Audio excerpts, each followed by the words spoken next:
இந்த ஒரு பையன் காலேஜ் மூலியமா டூருக்கு போக பிளைட்டுக்காக வெயிட் பண்ணல. அங்க வினோதமான ஒரு விஷயத்தை நோட் பண்றான். அவன் போற பிளைட் தவிர மற்ற எல்லா பிளைட்டுமே கேன்சல் ஆயிருக்கு. அது மட்டும் இல்லாம அவன் போற பிளைட் அவன் பிறந்த டைமுக்கே ரீஷெட்யூல் பண்ணிருக்காங்க. அது மட்டும் இல்லாம ரெஸ்ட் ரூமுக்கு போன ஸ்பீக்கர்ல ஒரு சாங் பிளே ஆகுது. ஆக்சுவலா அந்த சாங்க பாடினவர் பிளேன் கிராஷ்ல டெட்டா இருப்பாரு. ஆனா இவனுமே எதை பத்தியுமே பெருசா யோசிக்காம அவனோட டிக்கெட்டை காட்டிட்டு ஸ்ட்ரைட்டா அவன் ஃப்ரெண்டு கூட பிளைட்ல ஏறதுக்காக போயிட்டு இருக்கான். போற வழியில ஜன்னல் வழியா பார்த்தா பயங்கரமா இடி இடிக்க ஆரம்பிக்குது. அது மட்டும் இல்லாம உள்ள வந்தவனே ஒரு குழந்தை பயங்கரமா அழுதுகிட்டு இருக்கு. இருந்தாலும் அவனுமே எதையுமே கண்டுக்காம ஸ்ட்ரைட்டா அவனோட சீட்ல போய் உட்காந்துறான். அப்ப சடனா அவனுக்கு முன்னாடி இந்த ட்ரே அதுவாவே ஓபன் ஆக அதனால அவனுமே அதை க்ளோஸ் பண்ண ட்ரை பண்றான். ஆனா அந்த ட்ரேயோட ஸ்க்ரூவுமே பிரேக் ஆயிருக்கு. சோ அவன் ஏர் ஹோஸ்டர்ஸை கூப்பிடுறதுக்காக பட்டன் அழுத்துறான். பார்த்தா அதுக்குள்ளேயே அவங்க பிளைட்டை டேக் ஆஃப் பண்ண ஆரம்பிச்சிடுறாங்க. அதுக்கப்புறமா பிளைட் டேக் ஆஃப் ஆன கொஞ்ச நேரத்துல அது பயங்கரமா ஷேக் ஆக ஆரம்பிக்குது. உடனே ஆக்சிஜன் மாஸ்க் கீழே வந்து விழுக அங்க இருக்க எல்லாருமே அதை எடுத்து மாட்ட ஆரம்பிக்கிறாங்க. ஆனா என்ன நடக்கிறதுன்னு புரியறதுக்குள்ளேயே பிளைட் வெடிச்சு அங்க இருக்க எல்லாருமே இறந்து போயிடுறாங்க.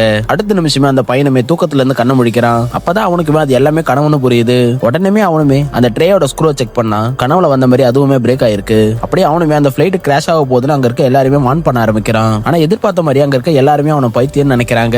இருந்தாலும் அவனுமே நிறுத்தாம கத்திக்கிட்டே இருக்க அவனுக்கு அவனோட ஃப்ரெண்டுக்கு நடுவுல சண்டை வரையில. அதனால அவனுமே அவனோட ஃப்ரெண்ட்ஸ் சில பேரையுமே பிளைட்டை விட்டு வெளியே கொண்டு வந்துடுறாங்க. அதோட பையனோட ப்ரொஃபசருமே அவங்கள மறுபடியும் பிளைட்ல ஏத சொல்லி கெஞ்சிக்கிட்டு இருக்காங்க.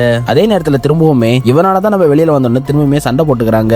உடனே ஏர்போர்ட் செக்யூரிட்டிஸ் அவனை தடுக்கிறதுக்கு ட்ரை பண்றாங்க. பார்த்தா இது நடந்துகிட்டு இருக்கும்போது தூரத்துல ஏதோ வெடிக்கிற மாதிரி சவுண்ட் கேக்குது. அடுத்த செகண்டே அதோட இம்பாக்ட்னால அங்க இருக்க எல்லா கண்ணாடியுமே பிரேக் ஆயிடுது. அதை பார்த்ததுமே அங்க இருக்க எல்லாருமே ஷாக் ஆயிடுறாங்க.